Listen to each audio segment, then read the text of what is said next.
Hey everybody, welcome back to the Nerdy 30s review. I'm Jason, and today we're diving into another review of a brand new graphics card. Today, we are looking at the NVIDIA RTX 4070 Super. Now, I was really excited when they rolled the Super lineup out. I felt like they could have been a lot more competitive in their standard 40 series GPUs, especially at the 4080 to 7900 XTX class and the 4070 to the 7800 XT class. Mostly because you're being charged an absorbent amount of premium money for the NVIDIA feature set, wherein the AMD counterparts are just soundly beating the NVIDIA cards like their rivals in rasterized performance. So I was excited to see just a genuine bump up, and that's exactly what the 4070 is. So just out of the box, what are the differences? So the big one is CUDA cores. We go up to 7168 from 5888 on the 4070 standard. We have more TMUs. We have an increased L2 cache of, I think it's 48 up from 36. We've got more ray tracing cores. We've got more tensor cores. It is fortunately still confined by the 8104 architecture. So we're still running the 12 gigabytes of GDDR6X on a 192-bit bus. But all of those other improvements, I feel like they threw everything they could at it and still remain on the 8104, and it definitely shows. Performance, we'll get into the benchmarks obviously, but just from like hopping into an NVIDIA card after like the last one I was in was the 3080 Ti, like really analytically looking at the feature set, really taking a look at the performance and like kind of reviewing against my old 7800 XT review, like it's impressive how like the leaps that the 4070 to the 70 Super have taken. So yeah, the model that we're actually taking a look at today is the Zotac Twin Edge OC. Now take the OC with a grain of salt. It's a little OC. It's about 15 megahertz over the Founders Edition boost.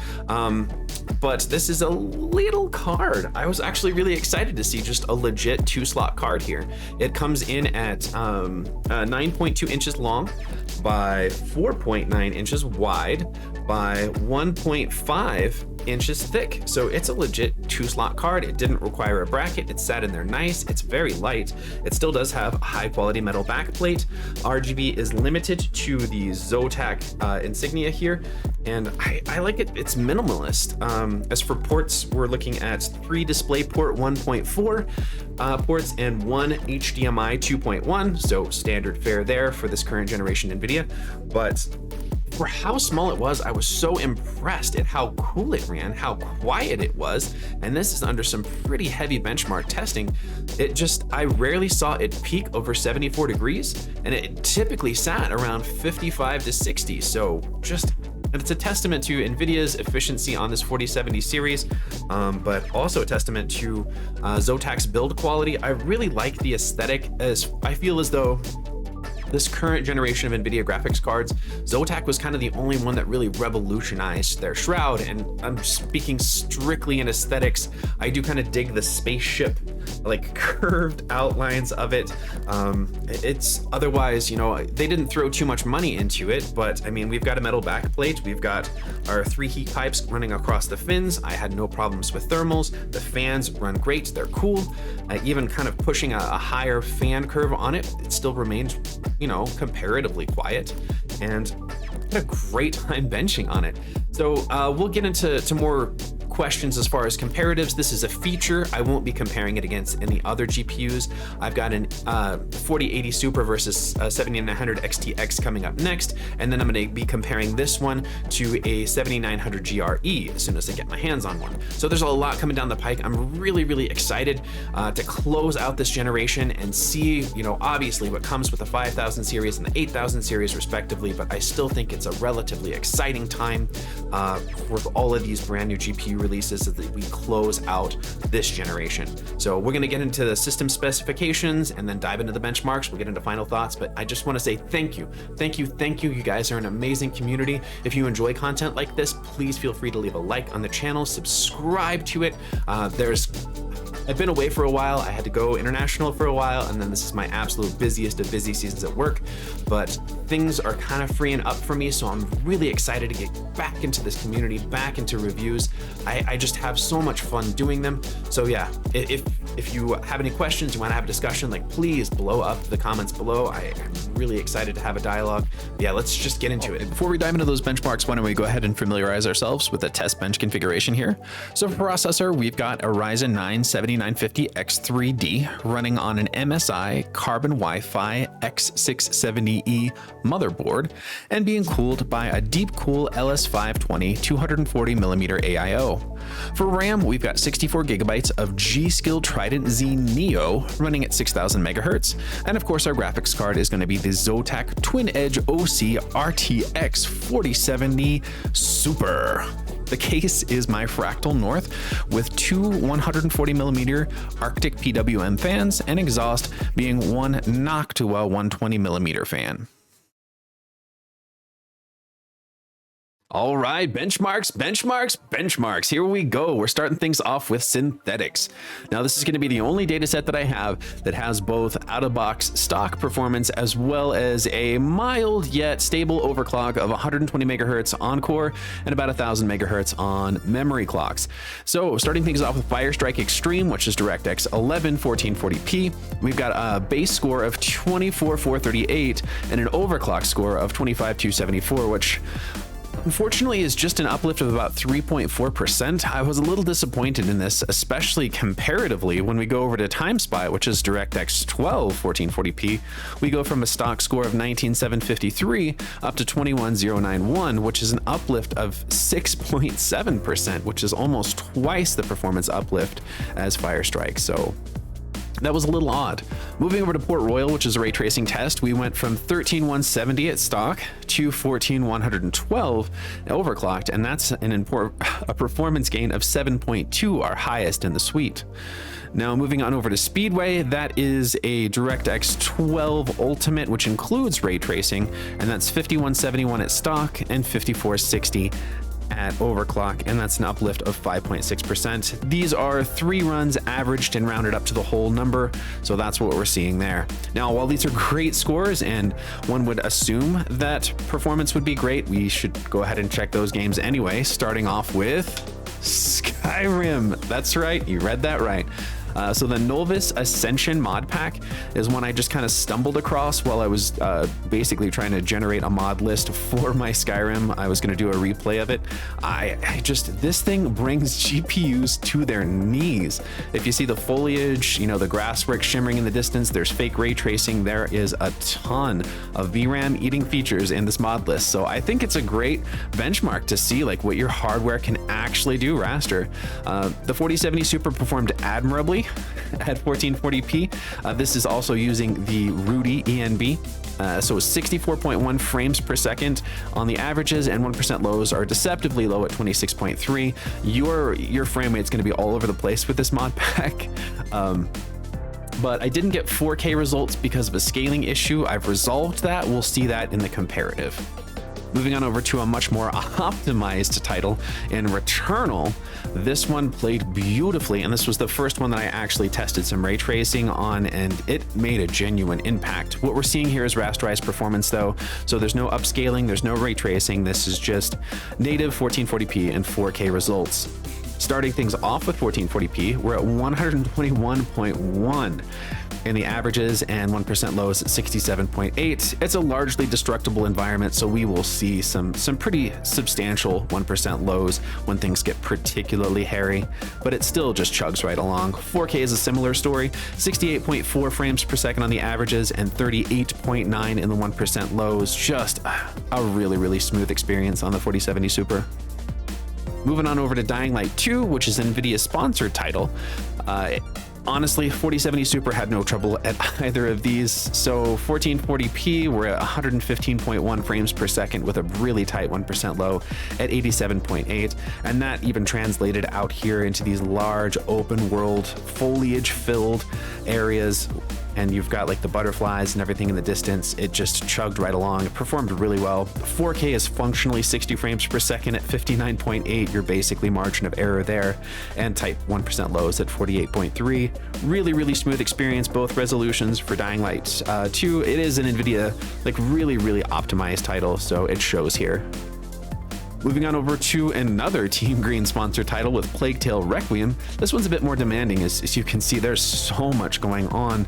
1440p, absolutely just smooth as butter experience, 95.1 frames per second on the averages with 57.3 in the 1% lows. 4K is not quite 60 frames per second at 55.1 with 1% lows at 35.8. You could probably get away with this just rasterizing just native, but honestly 4K DLSS is looking so good right now. I don't see any reason why you wouldn't enable it. Moving over to yet another NVIDIA sponsored title. I know you might be seeing a trend here, but this one is a particularly taxing title. This one has a tendency to bring even the most current generation, the most high-end 4080s, 4090s, 7900 XTXs to their knees at 4K. 1440p, however, the 4070 Super is right at home, 68.2 with a tight 1% low at 55.4. I wouldn't call 4K playable native, honestly. 38.6 is a bit low for me, even in a slower paced game like this, and 27.1 in the 1% lows. You get inside and things do shoot up quite a bit, but there's just too much time spent outside, and there's too many, you know, I won't spoil anything, but there's things that jump, and it can cause some pretty substantial dips in the 1%. So yeah, all told, like if you're doing 4K, leverage DLSS, and if you're going to be using ray tracing at 1440p, I would still say leverage DLSS. Moving on over to Control, which is yet another NVIDIA sponsored title. And this was the former ray tracing performance benchmark darling, and then it had everything, and I think it still has everything. We've got ray traced lighting, we've got ray traced shadows, we got ray traced reflections, everything that we want as far as ray tracing is concerned. This one still, with all the features enabled, has the capacity to really push GPUs. So the 4070 Super did really well here. Rasterized 1440p at 125.8 and 93.4 in the 1%. Not quite 60 frames, however, at 4K at 56.5 and 47.3 in the 1% lows. Still pretty smooth, but I would 100% leverage DLSS at 4K, and that way you can kick on ray tracing, and it's so worth it in this title. It looks so pretty. Moving on over to Ghostwire Tokyo, which, if I remember right, actually has NVIDIA on the splash screen there too. This one is just really well optimized, however. 132.2 at 1440p was 71.8 in the 1% lows. The reason you'll see those big 1% lows is there's a lot of particle effects that just are part of your like every minute gameplay. And then 4K were well above 60 frames per second at 68.2 and 36 flat in the 1% lows. This is yet another one of those titles where when I enabled ray tracing, all of the additional features, shadows, especially reflections, it makes such a huge difference. It just really upped the immersion factor. And you know, NVIDIA said that they want to change the way we play. This was the game for me, at least when I was just doing my initial testing, that really it made such an immersive shift. And I've put a lot of hours into this game, and it was like a brand new game, truthfully. Moving on over to Star Wars Jedi Survivor. This one is just, it's a tougher one to raster, and it shows here in the benchmarks. So 87.5 at 1440p and 51.4 in the 1% lows. 4K is not even 45 frames per second, which is a little rough. I wouldn't call it playable at 4K and 29.7 in the 1% lows. You're definitely going to be wanting to leverage DLSS in this. Otherwise, it's a beautiful title. The card runs it well. It's just, I think we might be running up against a VRAM cap here. Moving on over to The Last of Us, which is one of the only ones I think on the list that's not an NVIDIA sponsored title. And so 1440p, it performed really well, 83.3 and 63.8 in the 1% lows. This is a slower paced title, so you could probably get away with 4K native here at 49.4 and 33.7 in the 1% lows, but this does have DLSS and it does look good, so I would definitely switch it on if you were going to be running a 4070 Super in this title 4K. Last one we're going to look at here is Forspoken, mostly because it's still a really good benchmark as far as pushing GPUs and kind of an accurate look at how they're going to perform broad spectrum between older titles and newer titles. It's a crapshoot, you know, because people don't just play the AAA titles that release tomorrow. You know, they play older games, they play games that released last year or 5 years ago, and this is just kind of a nice middle of the road title that still pushes GPUs, but I don't know. I like it as a benchmark. So 1440p, we're at 91.5 frames per second. Nice tight 1% lows comparatively to the other GPUs we've looked at recently, 61.9. And then 4K, we're not quite at 60 frames per second at 56.5. And then 43, nice tight 1% lows there. This also does have DLSS. It does also incorporate ray tracing. And so those are things that we really want to look at going forward. And why don't we just go ahead and take a look first at 1440p ray tracing performance. Now, I didn't include 4K simply because I feel like if you are going to be buying a 4K graphics card that you want to actively ray trace on, it's probably not going to be the 4070 Super. I can come up with those slides if you want for the comparative. I thought it was kind of superfluous. So if we look at the performance lost, now these are going to be raw raster with no upscaling and then enabling ray tracing. So 1440p going from 121 down to 92.4 with Returnal. Ray tracing workload on Returnal is pretty light, and that's not the case going over to Dying Light 2 with and this card's 115.1 is brought down to 57.4, and that's with all the ray tracing features enabled. So it's a heavy ray tracing workload, so you would definitely want to leverage DLSS in this particular one, simply because like this is a first person style game and you need those additional frames in my opinion. So Plague Tale Requiem is kind of a different story, 95.1. You lose a bit less here down to 78.2, so ultimately playable without any kind of upscaling. Same story with Forspoken, going from 91.5 down to 72.4, so not a really big loss in performance there and ultimately playable. Pretty similar in Star Wars Jedi Survivor. You lose not even 20 frames there, 87.5 down to 71.9, but it is a pretty light ray tracing workload. I would say it's pretty similar to Returnal. Ghostwire Tokyo, so that is a big one. We had a lot of frames to lose and we lost pretty close to half, going from 132.2 down to 76.3. Ultimately playable, ultimately smooth, no needs to leverage DLSS. I mean, you can, but if you're playing 1440p with the ray tracing pretties on, it's well worth the frames if you've got the 4070 Super. Control is very, very similar in this, going from 125.8 down to 67.4, so almost having our performance there, but still well above 60 frames per second and still worth the performance cost in my opinion. Holy cow. Control with ray tracing on is so darn pretty. It's unbelievable. Now, Alan Wake 2, this is ray tracing medium, I guess the preset. It's the one without path tracing. Path tracing, you would 100% want to leverage DLSS if you're going to run it at 1440p, and then honestly, you'd be running. The way I got it to run smoothly is to leverage DLSS. Balanced and then turn on frame generation, and then it was kind of smooth. It's a slower paced title, so you can get away with those marginally lower frames per second, but I would definitely leverage DLSS in this if you're going to be enabling ray tracing for Alan Wake 2. So all this talk about DLSS, let's take a look at the performance gains that we get at 4K. Last of Us, you saw we were sub 50, now we're up, and this is DLSS Quality, just quality upscaling. We go all the way up to 73.3 frames per second. Returnal is a big bump as well, going up from 68.4 to 91.2. Dying Light, yet another success story here at 59.8, so not quite 60, all the way up to not quite 90, and that's comfortable, smooth frames. Plague Tale Requiem gets us a marginal gain up from 55.1 to 68.6.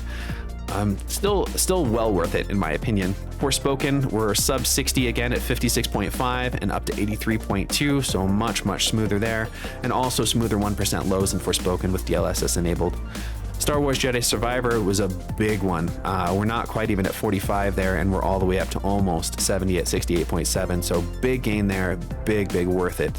Ghostwire Tokyo, we saw a really great scaling, almost doubling our performance from 68.2 to 123.1, just well worth it, especially if you're going to try to leverage ray tracing at 4K.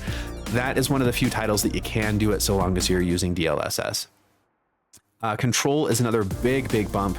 Unfortunately, Control doesn't actually have a DLSS differentiator, so there's no like DLSS quality or balanced or performance. It's just either DLS is on or it's off. And so we went from 56.5 up to 108.1. I didn't really see any substantial loss in fidelity. It still looked smooth, it looked sharp, and I was able to enable ray tracing. Obviously, that's not the numbers we're seeing here. It's just 4K without ray tracing max settings up to 108.1. And then Alan Wake 2 did get us a substantial boost up from not quite 40 to just over 60 at 61.4.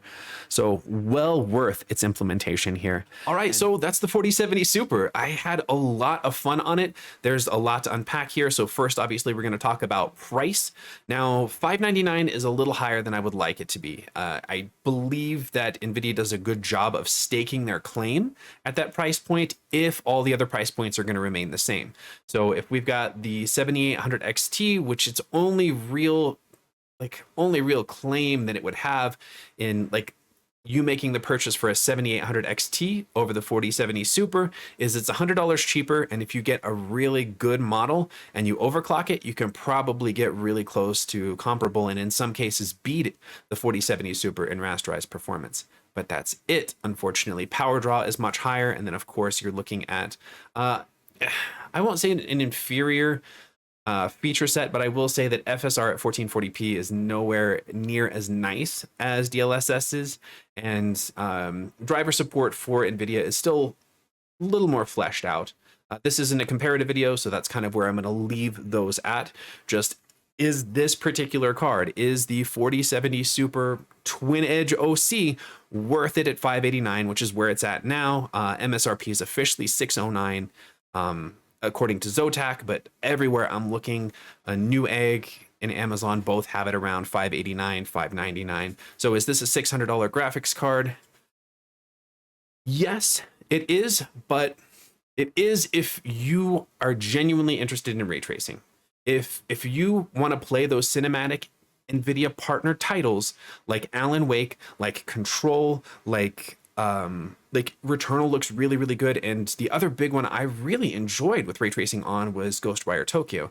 Like, if you really want that cinematic experience, if you want that cyberpunk experience with ray tracing, this might not be a path tracing card. Not without leveraging some serious, probably balanced or performance grade DLSS, and then you're kind of sacrificing overall image quality for the pretty colors. But this is the first card in the lineup that I would genuinely recommend to someone who wanted to get into ray tracing and wanted to do so under $1,000. The 4070 Ti and the 4070 Ti Super are both also really great offerings from what I understand, but this comes in at under $600. I wish it were $500. I do. I wish that whole contested $500 to $600 price range was a little on the $400 to $500 instead, but it's not what they're going for. So if you look at all the other graphics cards in this generation, for the performance you get, for the features you get, for how good ray tracing looks these days, and it surprised me. I gotta admit, NVIDIA said that they're going to change the way we game, and despite my convictions to the contrary, despite my old man curmudgeonly just give me the rasterized performance, this experience changed my mind, and I'm actually really excited to see what the 4080 Super can do, because it's a cinematic experience. And from someone who really enjoys the atmosphere of a game, who likes to be immersed in a game, like the additional features, the ray trace shadows, the additional bloom, the ambient occlusion, like everything, the way it all comes together, the shadows, reflections, everything, it's an experience all to its own, and you have to experience it to really appreciate it. Because if all you know is rasterized performance and that's all you care about, and you don't have your eyes opened to the experience, then it won't matter as much. And whether or not you really want to If you want to, you can. If you don't, then there's no reason to. AMD provides incredible offerings at lower prices and better rasterization. That's their shtick right now. I know that the PlayStation 5 is the PlayStation 5 Pro and the PlayStation 6. Every rumor that I read about has them really focused on ray tracing. And so I believe AMD is going to make concerted pushes that like forward for that, because they are, under contract for Sony right now. But that actually kind of brings about my only real con when dealing with the 4070 Super, and that is PlayStation 5 Pro, and I think beyond, we're looking at those particular consoles are going to have 16 gigabytes of VRAM. And that is a genuine concern. We're still at the 12 gigabytes of VRAM here on the 192-bit bus. Right now at 1440p and most titles at 4K, that's not a concern. But we know how fast games and technology move. And we know how fast an awesome, like mid-tier, perfect, just like sweet spot graphics card, we know how fast they can age. We know how fast they can be left behind. And the 12 gigabytes of VRAM is a concern as far as longevity is concerned. DLSS is going to be able to make up for some of that. It will. But outside of that, that's my only really detraction, is like, this is a little pricey at $600, and the VRAM is a concern. But feature set, performance, how cool, how quiet, how cute it was. It's all wins all around the board. So yes, 4070 Super definitely gets my recommendation. I'd love to know what you guys think. Would you consider, like, if you were in the $500 to $600 price range, is this what you would go for? Would you find yourself in another graphics card? I'm really excited to share the head-to-head video that I have, the comparative that's on its way. It's going to be the 4080 versus the XTX first, and then the GRA versus the 4070 Super. But yeah, if you've got any things that you want me to pit against each other, drop them down in the comments below. But I just want to say thank you again. This is always an amazing experience. I love making these videos, and I love the interactions that we have. So if you love this kind of content, drop a like on the video, subscribe to my channel. Let's interact. Let's get to know each other better. I really appreciate it. You're an amazing community. I hope you have a fantastic day, and I'll see you in the next one.